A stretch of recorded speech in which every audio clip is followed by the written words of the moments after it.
ஏகனே போற்றி எனையாழும் ஈசனை போற்றி தன்னலத்தின் பொருள் தந்து தகப்பன் சுவாமி என்று பெயர் கொண்ட என் குருநாதா போற்றி ஸ்கந்தாசனம். என்ன எல்லோரும் சுகமாகவும் சந்தோஷமாகவும் இருக்கிறீர்களா? கண்டிப்பா இருப்பீங்க, இருக்கணும். எல்லோருமே மனசுக்கு நிம்மதியாக வாழ கற்றுக்கலாம். அதுவே வாழ்க்கையின் மிக அருமை. நம்ம சுக்ரா ஆஸ்ட்ரோவை சேரர் உங்களை அன்போடு வரவேற்கிறோம். இந்த பதிவில் நம்ம மூல நூல்களில் இருக்கக்கூடிய ஒரு பாட்டு எடுத்து அந்த பாட்டினுடைய பலன் ஒரு ஜாதகத்தில் அந்த கிரக கூட்டுக்கள் இருந்ததுன்னா எப்படி இருக்கும், அதே கிரக கூட்டுக்கள் ஒரு ஜாதகருக்கு யோகமான பலன்களை தரும் அப்படின்றதையும் நம்ம எப்படின்றத நம்ம பார்க்கலாம். இந்த பாட்டு சும்மா ஒரு சாதாரணமாக ஒரு 8 வரிகளுக்குள்ளே எல்லா பாட்டுமே முடிஞ்சிடும். அந்த ஜோதிட கவிகள் அப்படின்னு சொல்லக்கூடிய ஜோதிட பாடல்கள் அப்படின்றது வந்து 8 வரிகளுக்குள்ள அதிகபட்சமாக 4 வரி 6 வரி 8 வரிகளுக்குள்ள முடிஞ்சிடும். ஆனால் அதனுடைய அர்த்தம் மிக நுட்பமாக இருக்கு. ரொம்ப ரொம்ப நுட்பமாக இருக்கக்கூடிய ஒரு அமைப்பு அப்படின்றது வந்து ஜோதிட மூல நூல்களை நம்ம எடுத்தோம் அப்படின்னா ஈஸியாக படித்து டக்குன்னு புரிஞ்சுக்கலாம். மற்றபடி நம்ம தியரியை படிக்கிறத காட்டிலும் ஜோதிட மூல நூல்கள் இருக்கக்கூடிய பாடல்கள் எடுத்து படிக்கிறது அப்படிங்கிறது ரொம்ப ரொம்ப ஈஸியான ஒரு விஷயம் கூட. அந்த விஷயத்தை வந்து டக்குன்னு மனசுக்குள்ளே ஏற்றிக்கலாம். அதற்கான பலன்கள் அப்படின்றது வந்து அப்படியே அந்த ஜாதகத்தில் நடக்குமானா கண்டிப்பாக அது நடக்கிறதுக்கான வாய்ப்பு இல்லை. அது அந்த கிரக அமைப்புகள் வந்து கொஞ்சம் வித்தியாசமாக மாறி இருந்ததுன்னா அந்த அமைப்புகள் அந்த மூல நூலில் சொன்ன அமைப்புகள் இருந்து அந்த விதியிலிருந்து விதிவிலக்கா மிக யோகமான பலன்களை தரக்கூடிய அமைப்பாக இருக்கும். அதன்படி இன்னைக்கு ஒரு பாட்டு பார்க்கலாம். கூடினேன் கரும்பாம்பு செவ்வாய் நீலன், கொற்றவனே ஓரிடத்தில் கூடி நிற்க, தேடினேன் தையலுட பொருளும் உண்டு, திடமான மனையும் அது கட்டுவானாம், சூடினேன் செம்மனுக்கு சுகம் உண்டு, சுருதி மொழி பிசகாது சில காலத்தில் ஆடினேன் அழுதாலும் விழையும் போமே, அப்பனுக்கு அமடுகளும் திடமாய் சொல்லு அப்படின்னு ஒரு பாட்டு வரும். இதுல என்ன அப்படின்னு பார்த்தோம் அப்படின்னா, கூடினேன் கரும்பாம்பு செவ்வாய் நீலன் அப்படின்னு சொல்லக்கூடிய 3 கிரகங்கள், அதாவது கரும்பாம்பு, அதாவது 3 ஒன்னா நிற்கக்கூடிய அமைப்பு அப்படி பார்த்தோம்னா இந்த கிரக சேர்க்கை அப்படின்றத பார்த்தோம்னா கொஞ்சம் கடுமையான பலன்களை தரக்கூடிய கிரக சேர்க்கை தான். யார் யாரு? கரும்பாம்பு செவ்வாய் நீலன் அப்படின்னு சொல்லக்கூடியது. கரும்பாம்புனா ராகு, செவ்வாய் அது எல்லாருக்குமே தெரிஞ்சதான், உங்களுக்கு எல்லாருக்குமே தெரியக்கூடிய ஒரு வார்த்தை செவ்வாய். நீலன் அப்படின்னா சனி.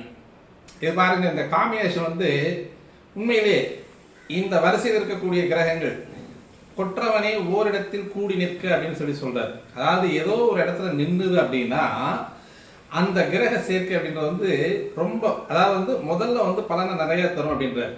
தேடினேன் தையலுட பொருளும் உண்டு, திடமான மனையும் அது கட்டுவானாம் அப்படின்னு சொல்றார். அதாவது வந்து பொம்பளைங்க மூலமா சகாயம் அடையக்கூடிய ஒரு அமைப்பு, பெண்களின் சகாயத்தால் வரக்கூடிய பொருள்கள், நிறைய பொருள்களும் வந்து சேரும். அதே மாதிரி திடமான மனையும் அது கட்டுவானாம் அப்படின்னு சொல்றார். அப்ப இந்த ராகு செவ்வாய் சனி இந்த 3 கிரகங்கள் ஏதோ ஒரு இடத்துல ஜாதகத்துல 3 பேர் ஒன்னா சேர்ந்து ஏதோ ஒரு இடத்துல நின்னாங்க அப்படின்னா அவங்களுக்கு வந்து தையலோட பொருளும் சேரும் அப்படின்னு சொல்லக்கூடியது என்ன அப்படின்னா ஒரு பொண்ணோட பொருளும் வரும் அப்படின்னு சொல்லக்கூடிய ஒரு அமைப்பு. ஒரு இந்த தசைகள்ல இந்த ராகு செவ்வாய் சனி 3 கிரகங்களுடைய தசைகள்ல ஒரு கல்யாணம் பண்ணி கல்யாணத்துல வரக்கூடிய பொண்ணோட சொத்தும் வரும் அப்படின்னு சொல்லக்கூடியது, வீட்டோட மாப்பிள்ளையா வரக்கூடியது, வீடு கொடுத்து சொத்து கொடுத்து மாப்பிள்ளையா வரக்கூடியது அப்படின்றது வந்து இந்த வரியினுடைய உள் நுட்பமும் எடுத்து புரிஞ்சுக்கலாம் நம்ம. அப்ப என்ன சொல்லுது அப்படின்னா, கூடினேன் கரும்பாம்பு செவ்வாய் நீலன், கொற்றவனை ஓரிடத்தில் கூடி நிற்க, தேடினேன் தையலோட பொருளும் உண்டு அப்படின்றார். தையலோட அப்படின்னா பெண்களுடைய பொருளும் உண்டு. அதாவது வந்து பெண்களினால் சகாயம் ஏற்படக்கூடிய பொருள்களும் வரும், அவங்க மூலமாக அவங்க உதவியில் வரக்கூடிய தொழில் பொருள் அதன் மூலமாக வரக்கூடிய பொருள் சேர்க்கை அப்படின்றதெல்லாம் வரும். திடமான மனையும் அதுவும் கட்டுவானாம் அப்படின்னு சொல்லக்கூடிய ஒரு அமைப்பும் இருக்கு. இது 4 வரியில் வந்து அவர் வந்து பெருசா வந்து நமக்கு பாதகமான பலன்கள் எதுவும் சொல்லலை. இந்த 3 கிரகங்கள் சேர்ந்து நின்னா ஒரு பொண்ணு வரும், பொண்ணுக்கு பின்னால வந்து பொருளும் வரும், அல்லது பெண்களால் சகாயம் அடையக்கூடிய ஒரு அமைப்பு, ஒரு அண்ணனுக்கோ அல்லது தம்பிக்கோ சகோதரியின் மூலமாக வரக்கூடிய சகாய அமைப்பு, அவங்க மூலமாக தொழில் ஏற்படுத்தக்கூடிய ஒரு அமைப்பு. அதே மாதிரி வந்து ஃப்ரெண்டுக அல்லது காதலி இவங்களின் மூலமாக வரக்கூடிய பொருளாதாயம், அவங்களே வந்து ஹெல்ப் பண்ணுவாங்க. இவருக்கு வந்து தொழில் வந்து கொஞ்சம் சிரமமாக இருக்குது, நம்ம வந்து கொஞ்சம் ஹெல்ப் பண்ணலாம் அப்படின்னு சொல்லக்கூடிய ஒரு அமைப்பில் வந்து அவங்க வந்து தொழிலை தேடி கொடுக்கக்கூடிய அமைப்பு அப்படின்றதெல்லாம் தையலோட பொருளும் உண்டு அப்படின்ற ஒரு பொருளை எடுத்துக்கலாம். அல்லது கல்யாணத்துக்கு பின்னால் இவங்களுக்கு வந்து சீர்வரிசையாக வரக்கூடியது வீடு, வண்டி, வாகனம், நகை நட்டு இதெல்லாம் வரும் அப்படின்றதையும் அதை நம்ம எடுத்துக்கலாம். இது வரைக்கும் வந்து அவர் எதுவுமே கெடுதியான பலன் எதுவும் சொல்ல. சென்மனுக்கு அதாவது வந்து தேடினேன் தையலோட பொருளும் சேரும் திடமான மனையும் அது கட்டுவான சூடினேன் சுகமுண்டு சென்மனுக்கு சுருதி மொழி பிசகாது சில காலத்தில் அப்படின்றார். அங்கதான் ஒரு இக்கு வைக்கிறார். சுருதி மொழி பிசகாது சில காலத்தில் ஆடினேன் அழுதாலும் விளையும் போமே. அழுதாலும் விளையாம போயிருமா, அழுதாலும் விளையிறது விளையும். அதாவது வந்து நன்மையும் விளையும் தீமையும் விளையும் அப்படின்றார். அப்பனே அமடுகளும் திடமாய் சொல்லுது அப்படின்றார். இது எல்லாம் இருந்தாலும், இந்த கிரக சேர்க்கை இருந்தாலும் வீடு கட்டுவார், நிறைய தொழில் மூலமாக வருமானத்தை சம்பாதிப்பார், பொருளை சேர்த்துவார். சில நேரங்களில் வந்து இந்த ராகு சனி அல்லது ராகு செவ்வாய் சேர்க்கை அப்படின்றது வந்து பெண்கள் இடத்தில் வந்து கொஞ்சம் சகவாசம் வந்து அதிகமாகவும் இருக்கு இவருக்கு. இது மாதிரியான மன சந்தோஷம், உடல் சந்தோஷம், பொருள் சந்தோஷத்தை எல்லாம் அனுமதிக்கக்கூடிய அமைப்புக்கு சென்மனே சிலகா, அதாவது சூடினே சென்மனுக்கு சிலகாலம் சுகம் உண்டு சுருதி மொழி பிசகாத சில காலத்தில். ஆனால் அந்த மாதிரியான அந்த யோகம் அப்படின்ற ஒரு அமைப்பு கொஞ்ச காலத்திலேயே வந்து அவரை விட்டு விலகி போயிடும் அப்படிங்கிறது வந்து அந்த மூலப்பாடல் சொல்லக்கூடிய ஒரு அர்த்தம். இது இப்படிதான் இருக்கும் அப்படின்னு பார்த்தோம்னா, இப்போ இவர் சொல்லியிருக்கக்கூடிய இந்த பாடலாசிரியர் சொல்லியிருக்கக்கூடிய காம்போ வந்து செவ்வாய் ராகு சனி. இது பாருங்க தொடர்ச்சியாக வரும். செவ்வாய் 7 வருஷம் தசை நடத்துவார், ராகு 18 வருஷம் தசை நடத்துவார், சனி 19 வருடம் தசை நடத்துவார். அப்போது 18, 7, 25 ஒரு 19 44 வருடங்கள் ஒரு ஜாதகருடைய பகுதி வாழ்நாள எடுக்கக்கூடிய ஒரு பங்குல வந்து இந்த கிரகங்கள் வந்து தசை நடத்தக்கூடிய ஒரு அமைப்பு எப்படி இருக்குன்னு யோசிச்சு பாருங்க. ஒன்று செவ்வாய் தசையில கொடுத்ததுன்னா செவ்வாய் தசையிலே பிடுங்கிடும், அல்லது ராகு தசையில கொடுத்தோன்னா ராகு தசையிலே பிடுங்கிடும், அல்லது சனி தசையிலே கொடுத்ததுன்னா சனி தசையில பிடுங்கிடும்.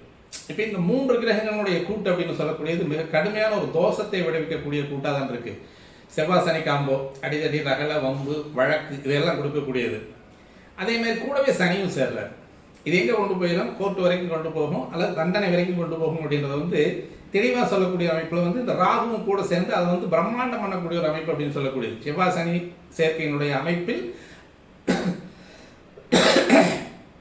ராகு கலக்கக்கூடிய ஒரு அமைப்பு அப்படின்றது வந்து அந்த இடத்துல இருக்கக்கூடிய பலனை அப்படியே பல மடங்கு உயர்த்தி பிடிக்கக்கூடிய ஒரு அமைப்பு அப்படின்னு சொல்லக்கூடிய ராகு வந்து தனது பங்கை சொல்லக்கூடிய ஒரு அமைப்பு அப்படின்றது.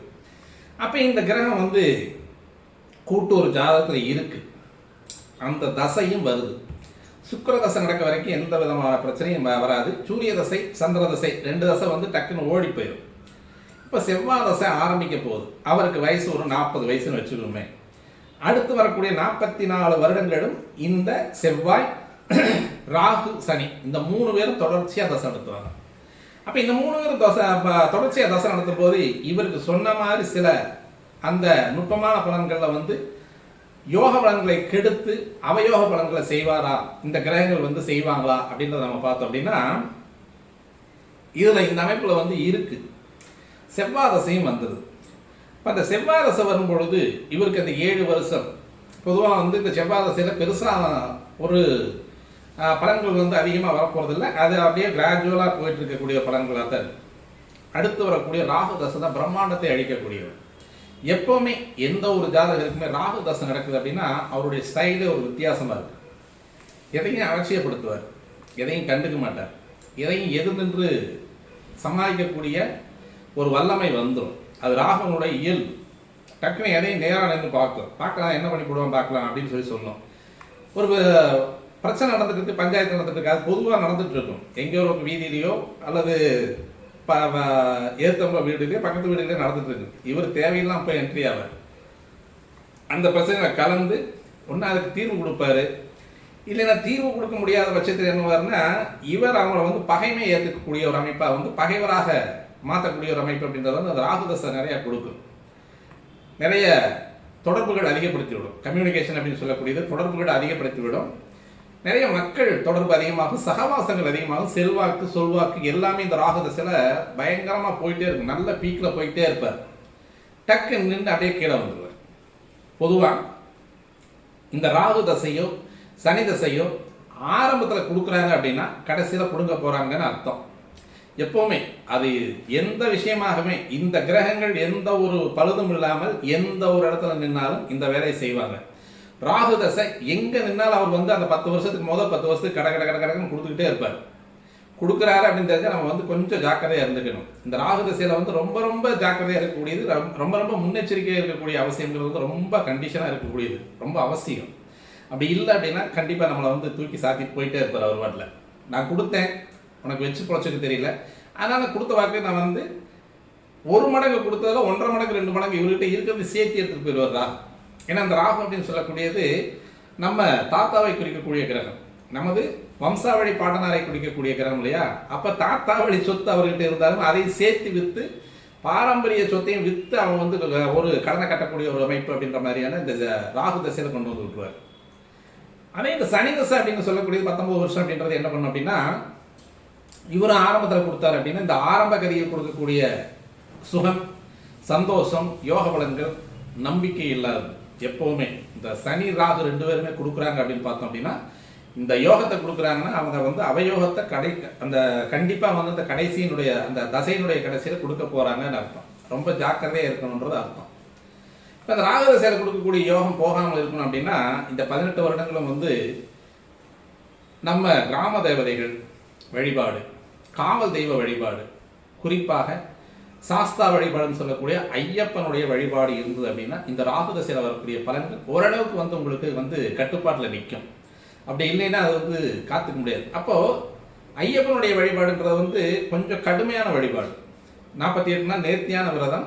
அந்த நேர்த்தியான விரதம் இருந்து சபரிமலைக்கு போயிட்டு வர்றவங்களுக்கு வந்து இந்த ராகு தசை எதுவுமே பெருசாக பாதிக்கிறது இல்லை. எல்லாத்துக்குமே ராகு தசை ஒரு தடவை வந்து சைன் பண்ணிட்டு தான் வெளியே போகும். இன்னும் ராகு தசையில் மாட்டுவாங்க, இல்லை கேது தசையில் மாட்டுவாங்க. இந்த ராகு தசையில் சைன் பண்ணுறவங்களுக்கு வந்து இந்த 18 வருஷம் வந்து ஐயப்பன் கோயிலுக்கு கடுமையான விரதம் இருந்து அந்த 48 நாளும், அதாவது ஒரு மண்டலம் அப்படின்னு சொல்லக்கூடிய இந்த 48 நாட்களும் நேர்த்தியான விரதம் இருந்து போறவங்களுக்கு வந்து இந்த ராகு தசை எதுவும் செய்யறது இல்லை. காரணம் வந்து இந்த தசையினுடைய வருடங்கள் வந்து 18, அங்க ஏறக்கூடிய படிகளும் 18.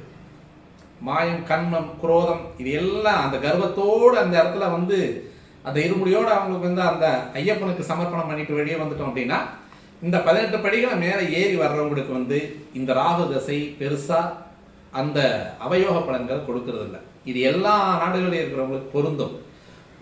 ஒரு வருஷம் அங்கேயே வந்து அவங்க வந்து அந்த விரதத்தை வந்து கடைபிடிக்கலாம். அவங்கவுங்க இருக்கக்கூடிய நாடுகளில் அவங்கவுங்க வந்து அந்த விரதத்தை கடைபிடிக்கலாம். அந்த வருஷத்தில் ஒரு நாள், அதாவது 4 நாள் 5 நாள்ங்கிறது வந்து செலவானாலும் பரவாயில்லைன்னு வந்துட்டு போயிடலாம். நம்ம லோக்கல் இருக்கிறவங்க வந்து நம்ம தாராளமாக போயிட்டு 48 நாள் இருந்துட்டு போயிட்டு வந்தவங்களுக்கு இங்கே நல்ல வசதியாக இருக்கிறவங்களுக்கு ராகு தசை எதுவும் செய்யறதில்லை. வசதி கம்மியானவங்களுக்கும் வந்து அந்த 18 வருட ராகு தசையில் வந்து ஐயப்பன் கோயிலுக்கு போயிட்டு வரவங்களுக்கு பெருசாக வந்து பொருள் பாதிப்போ, உயிர் பாதிப்போ, சொத்து நஷ்டங்களோ எதுவும் வர்றதில்லை. அடுத்து வந்து 19 வருடம் சனி தசை அப்படின்னு சொல்லக்கூடிய, பொதுவாகவே சனி அப்படின்னு சொல்லக்கூடியது மூத்த கிரகம்னு சொல்லலாம். ரொம்ப நாள்பட்ட கிரகம் அப்படின்னு சொல்லலாம். சூரியனுக்கு இணையாக தோன்றிய கிரகம் கூட சொல்லலாம். அதாவது வந்து இந்த கிரகங்கள் அப்படின்னு சொல்லக்கூடியது கிரக மண்டலத்தில் தோன்றக்கூடிய ஒரு அமைப்பு அப்படின்றது வந்து அந்த சனியினுடைய தோற்றம் அப்படின்றது வந்து சூரியனுக்கு இணையானது அப்படின்றது மாதிரி எடுத்துக்கலாம். அது வந்து சூரியனுக்கு முன்னால் இருக்கக்கூடிய ஒரு அமைப்பில் வரக்கூடிய அமைப்பு இல்லை, சூரியனுக்கு இணையாக தோன்றக்கூடிய ஒரு அமைப்பு அப்படின்னு சொல்றதுல வந்து மூத்த கிரகமாக இருக்கக்கூடிய ஒரு அமைப்பில் நம்ம முன்னோர்களுக்கு செய்யக்கூடிய ஒரு அமைப்பு. இந்த முன்னோர்களுக்கு செய்யக்கூடிய ஒரு அமைப்பு அப்படின்றதுனால நம்ம தான தர்மங்களை அதிகமாக பண்ணுறது நல்லது. பொதுவாக சனி அப்படின்றது வந்து கடுமையான உழைப்பாளி. அந்த கடுமையான உழைப்பாளிக்கு வரக்கூடிய முதல் நோய் அப்படின்னு சொல்லி பார்த்தோம் அப்படின்னா பசிதான். அந்த பசியை தீர்க்கக்கூடிய அருமருந்து அப்படின்னு சொல்லக்கூடிய சாப்பாடு போடக்கூடியது, அன்னதானம் வழங்குபவர்களுக்கு சனி பெருசாக எந்த பாதிப்பையும் அவர் தர்றதில்லை. அன்னதானம், கொடை தானம், அதாவது வந்து கொடை இருக்கு இல்லையா, வயசானவங்களுக்கு வந்து கொடை வழங்கக்கூடிய ஒரு தானம். அதே மாதிரி செருப்பு, அடிக்கடி செருப்புகளை மாற்றிக்கலாம். மற்றவங்களுக்கு வந்து செருப்புகளை வாங்கி தானமாக கொடுக்கலாம். நம்மளால் முடிஞ்ச அளவுக்கு எந்த அளவுக்கு நம்ம வாங்கி கொடுக்க முடியும், 1 ஜோடி செருப்பு அல்லது 2 ஜோடி செருப்பு, இது மாதிரி மற்றவங்களுக்கு உதவக்கூடிய அமைப்பில் வந்து நம்மளுடைய வாழ்வியல் முறை மாறுச்சு அப்படின்னா இதுவே பரிகாரங்களாக மாறி இந்த கிரகங்களுடைய அந்த கெடுபலன்களை அழித்து யோக பலன்களை கொடுக்கறதுக்கு அவங்க வந்து முன் வந்துடுறாங்க, தயாராகிடுறாங்க. அப்போ இது மாதிரியான ஒரு அமைப்புகளில் நம்ம அந்த கிரகங்களுடைய பரிகாரங்களை நம்ம அப்படியே வழியாக செஞ்சுட்டு வந்தோம் அப்படின்னா இப்போவுமே செஞ்சுட்டு இருக்காங்க. குரு பூஜைன்னு செய்வாங்க. வருஷம் அவங்களுடைய குலத்தில் யாரோ ஒருத்தர் முதல்ல பிறந்தவங்களுக்கு ஒரு வம்சாவளியாக செஞ்சுட்டு வரக்கூடிய ஒரு வாய்ப்புகளெல்லாம் இருக்குது.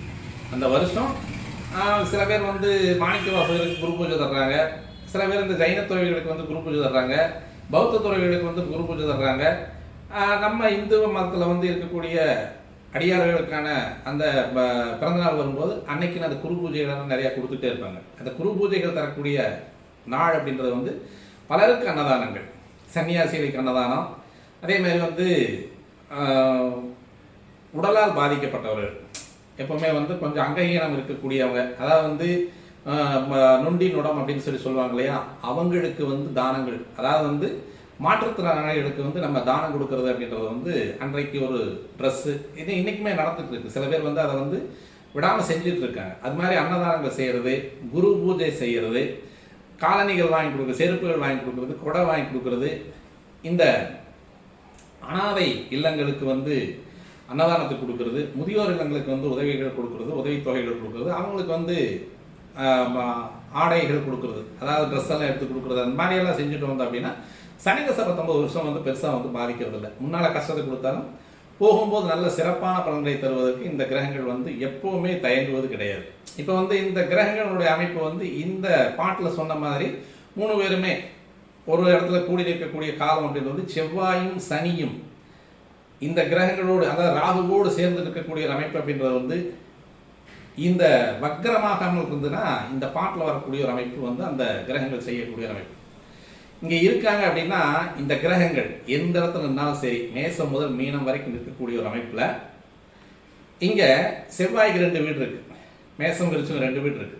அதே மாதிரி கடகம் மகரம் அப்படின்னு சொல்லக்கூடியதுல உச்சம் நீச்சம் அப்படின்னு சொல்லக்கூடிய 2 வீடுகள் வந்தது. அப்போ 4 வீடுகள் ஆயிடுச்சு. சனிக்கு அதே மாதிரி மகரம் கும்பம் அப்படின்னு சொல்லக்கூடிய 2 வீடு இருக்கு. சனிக்கு உச்ச வீடு அப்படின்னு சொல்லக்கூடியது மேசம் துலாம் அப்படின்னு சொல்லக்கூடிய உச்ச நீச்ச வீடுகள் அப்படின்னு சொல்றது 2, மொத்தம் 4 வீடு இருக்கு. இப்போ இந்த 4 4 8 வீடுகள் இருக்கக்கூடிய ஒரு அமைப்பில் இந்த கிரகங்கள் நின்றுது அப்படின்னா ராகு சனி செவ்வாய் இப்போ நிற்கிறாங்கன்னு வச்சுக்கோமே. மேச ராசியில வந்து ராகு சனி செவ்வாய் இருக்கக்கூடிய ஒரு காலகட்டத்தில் ஒரு காம்பினேஷன், இந்த காம்பினேஷன் இருக்கு அப்படின்னா மேசத்துக்கு இருக்கக்கூடிய செவ்வாய் ஆட்சியில் இருந்தால் இந்த காம்பினேஷன் அப்படின்றது வந்து பெருசாக வந்து பாதிக்காது. ராகு தசையிலும் செவ்வாய் தசையிலும் சனி தசையிலும் கொடுக்கக்கூடிய ஒரு அமைப்பை அவங்க கொடுத்துட்டே போயிடுவாங்க. இங்கே வந்து செவ்வாய் ஆட்சியாக இருக்கும், சனி நீச்சமாக இருக்கும். இதில் இன்னொரு ட்விஸ்ட் என்ன அப்படின்னு பார்த்தோம்னா, நீச்சமான சனி லேசா வக்கரமாக இருந்துன்னு வச்சுக்கோமே, இன்னும் இந்த சனி தசையும் ராகு தசையும் செவ்வாய் தசையும் இவருக்கு வந்து 44 வருடம் இந்த ஜாதகருக்கு நல்ல யோக பலன்களை தரக்கூடிய இந்த கிரக அமைப்புகளாக இருக்கும். அதே மாதிரி கடகத்தில் இருக்குன்னு வச்சுக்கோமே, இங்கே கடகத்தில் வந்து செவ்வாய் நீச்சமாயிடுவார், சனிக்கு வந்து அது சம வீடாகிட்டு போயிடும். ராகுவிற்கு வந்து கடக ஆடின்றது வந்து ராகுனுடைய ஒரு விருப்பமான வீடு. அப்போ இந்த காம்பினேஷன் அங்கே இருக்கும் பொழுதும் இதில் ஏதோ ஒரு கிரகம் வக்ரமானால் சரி, ஒன்று நீச்சமான கிரகம் செவ்வாய் வக்ரமானாலும் சரி, அல்லது சமகிரகமான சனி வக்ரமானாலும் இந்த யோக பலன்கள் வந்து அதிகமான பலன்கள் வரும். இது நிலைத்த பலன்களாக இருக்கும். அந்த யோக பலன் வந்து அவருக்கு நீடிச்சு இருக்கும். துலாம் வீட்டில் வந்து சனி உச்சம், இங்கே செவ்வாய் வந்து சம வீடு. இங்கே செவ்வாய் அப்படியே இருக்கலாம், அல்லது செவ்வாய் வக்ரமாகலாம். இதில் ஏதோ ஒரு கிரகம் வக்ரமாகும். வக்ர கிரகத்தோடு சேர்ந்து தசை நடத்தக்கூடிய ஒரு கிரகம் வக்ரமாக இருந்தது அப்படின்னா அந்த வக்ர காலம் அப்படின்னு சொல்லக்கூடிய எந்த கிரகம் வக்ரமாக இருந்தால் 7 வருஷம் செவ்வாய் வக்ரமாக இருந்தது அப்படின்னா அந்த 7 வருஷத்துலேயே பெரிய செல்வந்தன் ஆக்கிடும். 19 வருஷம் சனி வக்ரமாக இருந்தது அப்படின்னா இன்னும் அதீத பலன்களை தரக்கூடிய அமைப்பு. இந்த இடத்துல வந்து இந்த உச்ச நீச்ச வீடுகள் இருக்கக்கூடிய அமைப்பு. ஆட்சி வீடுகளில் வந்து சனி மகரம் கும்ப வீடுகளில் வந்து இந்த சனி ஆட்சியாகி செவ்வாய் வக்ரம் ஆயிட்டார், அல்லது வக்ரமே ஆகலை சார், செவ்வாய் இருக்காரு, ராகு இருக்கார், கும்ப வீடு இருக்கு அல்லது மகர வீடு இருக்கு, இங்கே சனி ஆட்சியாக இருந்தால் போதும். எத்தனை கிரகங்களை கொடுத்திருந்தாலும் அந்த கிரகங்களுடைய அமைப்பில் அந்த கிரகம் அந்த சொந்த வீட்டிற்கு ஆட்சியாளன் அப்படின்னு சொல்லக்கூடிய அந்த கிரகம் இருந்ததுனாலே இந்த கிரகத்தினுடைய அமைப்பில் எந்த விதமான பாதிப்பும் வராது. பொதுவாக 4 கிரகம் 5 கிரகம் இருக்கட்டும், ஒன்றும் தப்பு இல்லை. அந்த 4 கிரகங்கள் 3 கிரகங்கள் கூடி இருக்கக்கூடிய வீட்டினுடைய அதிபதி அங்கேயே இருந்து ஆட்சி ஆயிட்டார்னா பெருசாக பாதிப்பை தரமாட்டார்கள். மற்றபடி வந்து அந்த கிரகம் அங்கே இல்லை, இடம் கொடுத்தவன் வேற எங்காவது இருக்காரு, அது சிரமத்தை கொடுக்கும். இதே இந்த காம்பினேஷன் வந்து 3, 6, 11 இருந்ததுன்னா இன்னும் யோக பலனை தரும். இங்கே வக்ரமாகணுங்கிற அவசியம் இல்லை, நீச்சமாகணுங்கிற அவசியம் இல்லை, உச்சமாகணுங்கிற அவசியம் இல்லை. அது எந்த இடமா இருந்தாலும் சரி 3, 6, 11 இந்த 3 இடங்களுமே இந்த சனி செவ்வாய் ராகுக்கு ஏதுவான இடங்கள். அந்த இடத்துல இருந்ததுன்னா நல்ல யோக பலன்களை செய்வார்கள். அல்லது 1, 4, 7, 10 இருக்கு சார், இது என்ன பண்ண முடியும் அப்படின்னா அந்த 1, 4, 7, 10 அப்படின்றத வந்து செவ்வாய் சனிக்கு சொந்த வீடுகளாக இருந்து அவங்க ஆட்சியாக இருந்தாங்கன்னா அங்கேயும் வந்து பெருசாக பாதிப்பு வராது.